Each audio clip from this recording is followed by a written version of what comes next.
Hello guys, welcome back to fab classes. दोस्तों, आज की इस वीडियो में हम मिक्स्ड एमसीक्यू सेट करने वाले हैं स्टैटिस्टिक्स के ऊपर। उम्मीद है कि ये वीडियो आपके लिए बेनिफिशियल रहेगी और ये आपकी प्रिपरेशन को बूस्ट करेगी। थोड़ा टाइम का इशू चल रहा है, इसलिए मैं वीडियोस जो है अपलोड नहीं कर पा रहा हूँ, बट मैं कोशिश करूँगा कि इसी बेस पर मैं बाकी जो इम्पोर्टेंट टॉपिक्स हैं और इम्पोर्टेंट सब्जेक्ट्स हैं उनके ऊपर भी जो है मैं एमसीक्यूज़ जो हैं अपलोड करूं, जो कि लेटेस्ट पैटर्न बेस्ड हों और जिसको आप प्रैक्टिस करें और आपकी प्रिपरेशन को बूस्ट मिले, आपको एक आइडिया मिले कि कैसे आपको क्वेश्चनों को सॉल्व करना है। तो दोस्तों, आज के इस वीडियो सेट को हम शुरू करते हैं। तो हमारा फर्स्ट क्वेश्चन है, consider the following statements regarding methods of collection data collection. तो हमें डाटा कलेक्शन के रिलेटेड कुछ स्टेटमेंट्स दी गई हैं, हमें बताने हैं कि कौन सी स्टेटमेंट जो है वो करेक्ट है। तो हमारी पहली स्टेटमेंट है, primary data collected through direct personal investigation yields the highest level of accuracy and original quality but it is unsuitable for large geographical area. देखिए, जो प्राइमरी डाटा कलेक्शन मेथड है, ये तो सच्ची बात है कि उसमें बहुत ज़्यादा हाईएस्ट लेवल ऑफ एक्यूरेसी और ओरिजिनल क्वालिटी मिलती है, लेकिन जब जोग्राफिकल एरिया लार्ज हो वहाँ पर वो अनसूटेबल होता है, क्योंकि उसके लिए बहुत ज़्यादा मैन पावर, टाइम और मनी चाहिए होता है। तो इस हिसाब से पहला स्टेटमेंट जो है वो बिल्कुल एक्यूरेट है। और दूसरा स्टेटमेंट है, mailed questionnaire method generally exhibits high response rate due to direct physical contact with respondents. देखिए, मेल्ड क्वेश्चनियर मेथड जो होता है उसका जनरली हाई नहीं, लो रिस्पॉन्स होता है, क्योंकि मेल्ड का मतलब हो गया कि आपने मेल भेजा है, आगे वो रिस्पॉन्ड करते हैं कि नहीं करते हैं, क्या पता अगले पढ़े लिखे हैं कि नहीं है। तो उस हिसाब से जो है इसमें हाई रिस्पॉन्स रेट नहीं होता, लो रिस्पॉन्स रेट होता है। हालांकि ये कॉस्ट एफिशिएंट होता है, लेकिन इसका जो रिस्पॉन्स रेट है वो काफ़ी ज़्यादा लो होता है। तो इस हिसाब से जो सेकंड हमारा ऑप्शन है वो इनएक्यूरेट है। अब हमारा थर्ड जो स्टेटमेंट है वो है, secondary data must always be tested for reliability, stability and accuracy before being deployed in statistical analysis. देखिए, बिल्कुल सच्ची बात है कि जो सेकेंडरी डाटा है उसको हमेशा पहले टेस्ट करना चाहिए कि क्या वो रिलायबल है, सूटेबल है, और जिस हम स्टैटिकल इंक्वायरी के लिए इसको डिप्लॉय कर रहे हैं ये उसमें काम आएगा भी कि नहीं आएगा, ठीक है ना। तो उस हिसाब से स्टेटमेंट 3 जो है वो भी बिल्कुल एक्यूरेट है। तो उस हिसाब से हमारा राइट आंसर आएगा 1 और 3, जो कि हमें स्टेटमेंट ऑप्शन सी दिया है। ओके दोस्तों, क्वेश्चन नंबर हम सेकंड की ओर बढ़ते हैं। हमारा क्वेश्चन नंबर सेकंड है, with reference to the measures of central tendency consider the following statements. Central tendency के बारे में हमें कुछ स्टेटमेंट्स दी गई हैं, हमें बताना है कि कौन सी स्टेटमेंट करेक्ट है। देखिए, ये पहले पढ़ा करो कि करेक्ट पूछा है या इनकरेक्ट पूछा है। ओके, तो हमारा पहला जो स्टेटमेंट है वो है, the algebraic sum of deviation of a set of observations from their arithmetic mean x bar is always zero. यानी कि हमें अलजेब्रिक सम ऑफ डेविएशन दिया गया है, जिसमें हमें बताया गया है, एक इक्वेशन दी गई है और बताना है कि क्या ये एक्यूरेट है कि नहीं है। तो देखिए, बिल्कुल एक्यूरेट है। Summation of x minus x bar is equal to zero होता है। तो इस हिसाब से स्टेटमेंट जो 1 है वो एक्यूरेट है।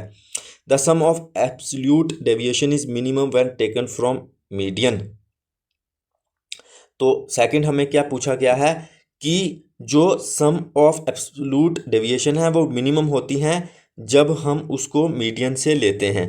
तो देखिए, ये स्टेटमेंट भी बिल्कुल एक्यूरेट है कि जो सम ऑफ एब्सोल्यूट डेविएशन होता है वो मिनिमम होता है जब हम मीडियन से लेते हैं, क्योंकि मीडियन का मतलब होता है मिडल।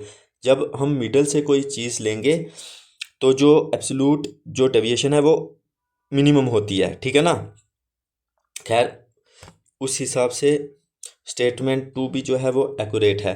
स्टेटमेंट 3 का है, geometric mean can not be calculated if any single value in the data set is zero और नेगेटिव। देखिए, अगर ज्योग्राफिक मीन क्या होता है, पहले तो जियोमेट्रिक मीन होता है अंडर रूट ऑफ फिर आप उसमें मल्टीप्लाई करते हैं, ठीक है। अगर कोई भी नेगेटिव या ज़ीरो होगी तो अल्टीमेटली आंसर ज़ीरो हो जाएगा। तो इस हिसाब से जो स्टेटमेंट 3 है वो भी एक्यूरेट है, तो राइट आंसर आएगा डी, 1 2 3 इज एक्यूरेट। ओके, तो हम क्वेश्चन नंबर 3 की ओर बढ़ते हैं। हमारा क्वेश्चन नंबर 3 है, consider the following statements regarding the theory of attributes. हमें थ्योरी ऑफ एट्रीब्यूट्स के बारे में कुछ स्टेटमेंट्स दी गई हैं, हमें बताना है कि कौन सी करेक्ट है। ओके, तो पहली है, for two attributes A and B if A B is equal to A to B divided by n the attributes A and B are completely independent. बिल्कुल सही। अगर ये इक्वेशन हो जिसमें A B is equal to A to B divided by n हो, तो जो attributes A B होते हैं वो इंडिपेंडेंट होते हैं। तो इस हिसाब से फर्स्ट स्टेटमेंट बिल्कुल एक्यूरेट है।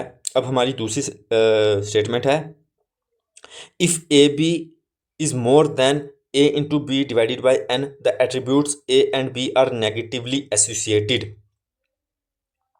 अगर ए बी जो है वो ज़्यादा होता है, ठीक है, यानी कि लेफ्ट साइड अगर ग्रेटर है और लेफ्ट साइड कम है, ए बी ज़्यादा है A into B divided by N K, तो जो एट्रीब्यूट्स होंगे वो नेगेटिवली एसोसिएटेड होंगे। देखिए ये गलत है, वो नेगेटिव नहीं, वो पॉजिटिवली एसोसिएटेड होते हैं। तो ये याद रखना कि जब भी ए बी ग्रेटर होगा A into B divided by N K, तो जो एट्रीब्यूट्स ए बी हैं वो पॉजिटिवली एसोसिएटेड होंगे। तो उस हिसाब से हमारी स्टेटमेंट 2 जो है वो गलत हो जाती है। अब स्टेटमेंट 3 है, Yule's coefficient of association ranges strictly between -1 and -1 to +1, sorry मैं माइनस पढ़ रहा हूँ इसको, -1 टू +1। देखिए ये स्टेटमेंट बिल्कुल एक्यूरेट है कि यूज कोफिशिएंट ऑफ एसोसिएशन जो है वो -1 से लेके +1 तक ही रेंज करती है, जिसमें -1 का मतलब होता है परफेक्टली एब्सेंट और +1 का होता है परफेक्टली प्रेजेंट। तो इस हिसाब से 1 और 3 कहाँ पर दिया, ए हमारा जो है वो एक्यूरेट आंसर होगा। उम्मीद है कि आपको मज़ा आ रहा होगा इन क्वेश्चनों से, आपको कुछ मतलब रिवीजन अच्छा हो रहा होगा। अब हमारा क्वेश्चन नंबर 4 है, with reference to the index numbers consider the following statements. Index numbers के बारे में कुछ स्टेटमेंट्स दी गई हैं, हमें बताना है कि कौन सी स्टेटमेंट एक्यूरेट है और कौन सी नहीं। तो पहला है, Fisher's ideal index number is the geometric mean of Laspeyres and पार्चेस इंडेक्स नंबर। जो फिशर का आइडल इंडेक्स नंबर होता है वो जियोमेट्रिक मीन होता है लेस्पियर और पार्शियल इंडेक्स नंबर का। तो ये बिल्कुल एक्यूरेट है, ये करेक्ट स्टेटमेंट है। स्टेटमेंट 2 है, Fisher's index satisfies both the time reversal test and the factor reversal test. देखिए ये स्टेटमेंट भी बिल्कुल एक्यूरेट है, क्योंकि जो फिशर को आइडल इंडेक्स ही इसलिए कहा जाता है क्योंकि वो टाइम रिवर्सल टेस्ट और फैक्टर रिवर्सल टेस्ट को सेटिस्फाई करता है। अब हमारा थर्ड स्टेटमेंट है, Laspeyres index suffers from an upward bias because it uses base year quantities as weight. कि लेस्पियर का जो इंडेक्स है वो सफ़र करता है अपवर्ड बायसेस से, क्योंकि वो बेस ईयर क्वांटिटीज़ को एज वेट लेता है, इस वजह से अपवर्ड बायसनेस होती है। तो बिल्कुल सही, ये स्टेटमेंट भी बिल्कुल ठीक है। तो राइट आंसर आएगा डी, ऑल आर करेक्ट। तो हमारा क्वेश्चन नंबर 5 है, regarding the probability theory consider the following statements. For two mutually exclusive events A and B, A intersection B is equal to 0, so A union B is equal to A plus B. Simply अगर आप ए plus B करोगे तो वो किसके बराबर होगा, a universal B के, अगर ए इंटरसेक्शन बी 0 है। तो ये स्टेटमेंट बिल्कुल एक्यूरेट है। तो स्टेटमेंट 2 है, two independent events can never be mutually exclusive provided both have non zero possibilities. तो दो जो इंडिपेंडेंट इवेंट्स होते हैं वो कभी भी म्यूचुअली एक्सक्लूसिव नहीं हो सकते अगर दोनों के दोनों जो हैं वो नॉन ज़ीरो पॉसिबिलिटीज़ है, मतलब दोनों नॉन ज़ीरो पॉसिबिलिटीज़ हैं, तो वो कभी भी म्यूचुअली एक्सक्लूसिव नहीं हो सकते। तो ये स्टेटमेंट भी बिल्कुल एक्यूरेट है। अब स्टेटमेंट 3 हमें क्या दिया है, if A and B are independent events. अगर ए एंड बी दोनों इंडिपेंडेंट इवेंट्स हैं तो ए इंटरसेक्शन बी जो है वो किसके बराबर होगा, ए प्लस बी के। तो ये गलत है, वो ए प्लस बी के नहीं, ए इंटू बी के बराबर होता है। वो किसके बराबर होता है, ए इंटू बी, यानी कि मल्टीपल थ्योरम यहाँ पर लगती है। तो उस हिसाब से हमारा सिर्फ तीसरा स्टेटमेंट गलत है और राइट आंसर आएगा 3 ओनली, क्योंकि हमें यहाँ पर पूछा है इनकरेक्ट के बारे में। ठीक है, ओके। तो स्टेटमेंट अब क्वेश्चन नंबर 6 की ओर बढ़ते हैं। हमारा क्वेश्चन नंबर 6 है, हाँ, क्वेश्चन नंबर 6 है, consider the following measures of fertility. हमें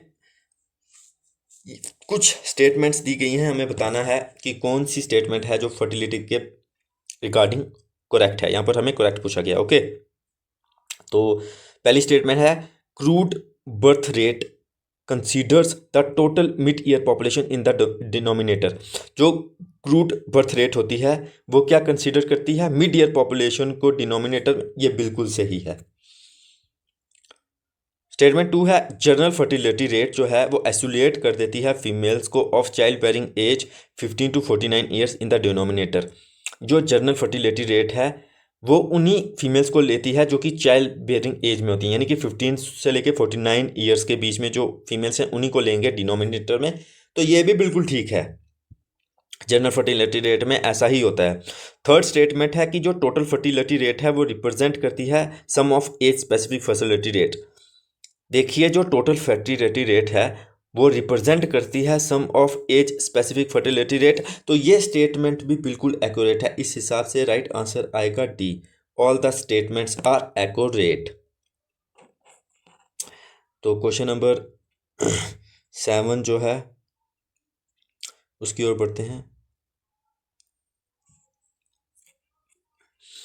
with reference to reproductive rates GRR, यानी कि general reproduction rate and gross reproduction rate and net reproduction rate, consider the statement. हमें ग्रॉस और net के बीच में कुछ स्टेटमेंट्स दी गई हैं, हमें बताना है कि कौन सी जो है वो एक्यूरेट है।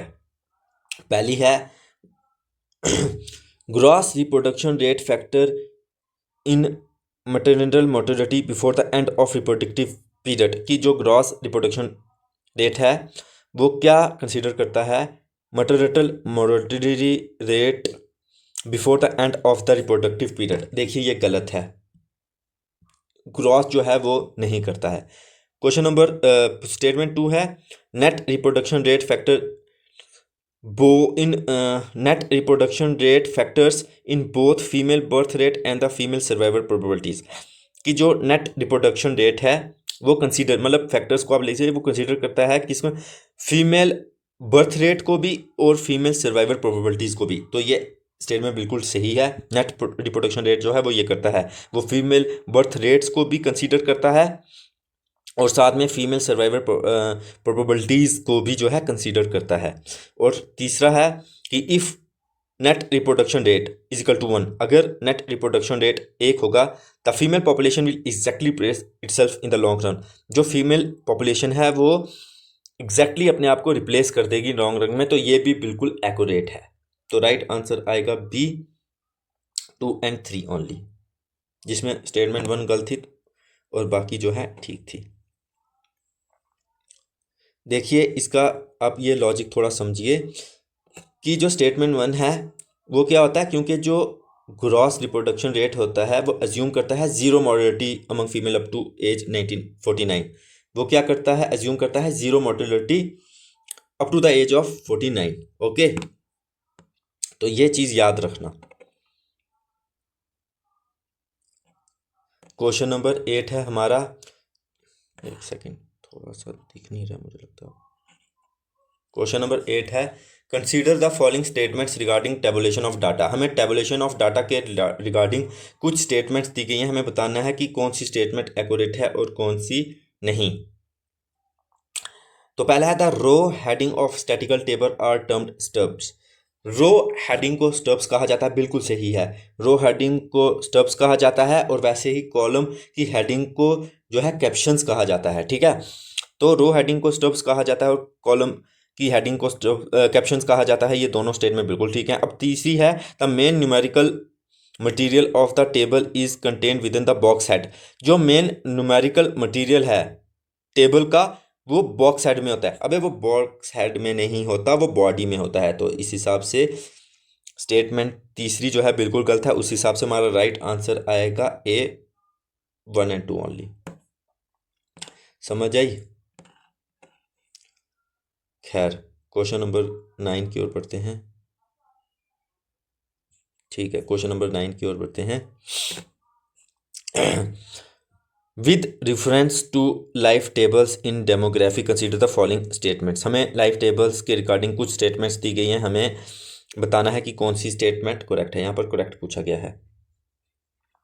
तो पहला है l x denotes the number of individuals surviving to exact age x out of an initial cohort L0 या मतलब L मतलब नॉट आप कह सकते हो। तो देखिए पहली स्टेटमेंट जो है ना वो बिल्कुल एक्यूरेट है कि जो एलेक्स है वो डोनेट करता है ऐसे नंबर ऑफ इंडिविजुअल जो कि सर्वाइविंग हैं to the exact age of x out of an initial cohort. ठीक है। और दूसरा है q x represents the probability of an individual dying between age x and x+1। तो ये भी स्टेटमेंट बिल्कुल एक्यूरेट है कि क्यू एक्स ऐसी प्रोबेबिलिटी बताता है कि एक इंडिविजुअल जो है एज x से लेके x+1 के बीच में उसकी क्या मतलब जो है प्रोबेबिलिटी है। ठीक है। तो थर्ड है expectation of life at birth is completely independent of infant mortality rate. की जो एक्सपेक्टेशन होती है लाइफ की एट बर्थ वो जो है उसका कोई लेना देना नहीं है इन्फेंट मोर्टेलिटी रेट से। तो ये स्टेटमेंट इनएक्यूरेट है। इस हिसाब से हमारी स्टेटमेंट 1 and 2 ठीक है। तो राइट आंसर आएगा बी। ठीक है। तो देखिए स्टेटमेंट तीसरी जो बताई गई है वो गलत है, क्योंकि जो है ना यानी कि लाइफ एक्सपेक्टेशन एट बर्थ वो एक्सट्रीमली सेंसिटिव होती है इन्फेंट मोर्टेलिटी रेट से। जितनी हाई इन्फेंट होगा मतलब उतना ही जो है लाइफ एक्सपेक्टेंसी जो है बर्थ में वो कम होगी। तो इस हिसाब से स्टेटमेंट थी जो है वो इनएक्यूरेट थी। खैर क्वेश्चन नंबर 10 की ओर पढ़ते हैं। हमारा क्वेश्चन नंबर 10 है। क्वेश्चन नंबर 10 है consider the following mathematical relations between averages. हमें एवरेजेस के बारे में जो है कुछ रिलेशंस दिए गए हैं, हमें बताना है कि कौन सा जो है एक्यूरेट है और कौन सा नहीं। तो पहला है for any set of positive unequal observation. हमें बात की गई है पॉजिटिव अनइक्वल ऑब्जर्वेशंस के लिए क्या ये रिलेशन होता है जिसमें एवरेज मीन ग्रेटर होता है जियोमेट्रिक मीन के और वो ग्रेटर होता है हार्मोनिक मीन के। तो ये बिल्कुल एक्यूरेट है। पॉजिटिव अनइक्वल ऑब्जर्वेशन में अर्थमेटिक मीन ग्रेटर होता है जियोमेट्रिक मीन के और जियोमेट्रिक मीन ग्रेटर होता है हार्मोनिक मीन के। ठीक है। तो स्टेटमेंट 1 इज एक्यूरेट। स्टेटमेंट 2 है geometric mean square is equal to arithmetic mean into harmonic mean. यानी कि अगर हम अर्थमेटिक मीन को मल्टीप्लाई करेंगे हार्मोनिक मीन के तो वो जियोमेट्रिक मीन के स्क्वायर के बराबर आएगा। तो ये स्टेटमेंट भी बिल्कुल एक्यूरेट है। ये जो है इक्वेशन ये भी बिल्कुल एक्यूरेट है। तीसरा है for a moderately asymmetrical distribution. अब यहाँ पर सिमेट्रिकल नहीं एसिमेट्रिकल रिलेशन की बात चल रही है। तो उसमें क्या रिलेशन होता है mode is equal to 3 median into 2 mean. तो देखिए इसके रिलेटेड तो क्वेश्चन भी बहुत बार आया है जो ये आपको ना याद रखना ही रखना है। इसको स्टार मार्क लगा दो भाई। ये आपको याद रखना ही रखना है कि mode is equal to 3 median minus 2 mean, ये इनके बीच में रिलेशन होता है। तो इस हिसाब से हमारा राइट आंसर आएगा D 1 2 3। दोस्तों इसी के साथ हमारे 10 क्वेश्चन कंप्लीट होते हैं। बताइएगा कि आपको ये वीडियो लेक्चर कैसे लगा, और अगर आपको ये अच्छा लगा, आपका रिस्पांस अच्छा रहा, तो फिर मैं आपको स्टैटिक्स के ऊपर भी और ऐसे ही मिक्स MCQ सेट करवाऊंगा, अकाउंटेंसी के ऊपर भी करवाऊंगा, जीके के ऊपर भी करवाऊंगा, कंप्यूटर के ऊपर भी करवाऊंगा, इंग्लिश के ऊपर भी करवाऊंगा। लेकिन अगर आपका रिस्पांस अच्छा रहा, अगर इस वीडियो में कम से कम 50 लाइक्स आए, तो फिर मैं आगे और मेहनत करके और अच्छा MCQ सेट लाने की कोशिश करूँगा। तो अब आपका काम है कि इस वीडियो को आपने लाइक करना है, शेयर करना है, ताकि ज़्यादा से ज़्यादा लोगों तक पहुँचे, और जो टारगेट है 50 लाइक्स का उसको भी पूरा करना है। ठीक है। तो अब मिलेंगे आपकी नेक्स्ट वीडियो में, तब तक के लिए बाय।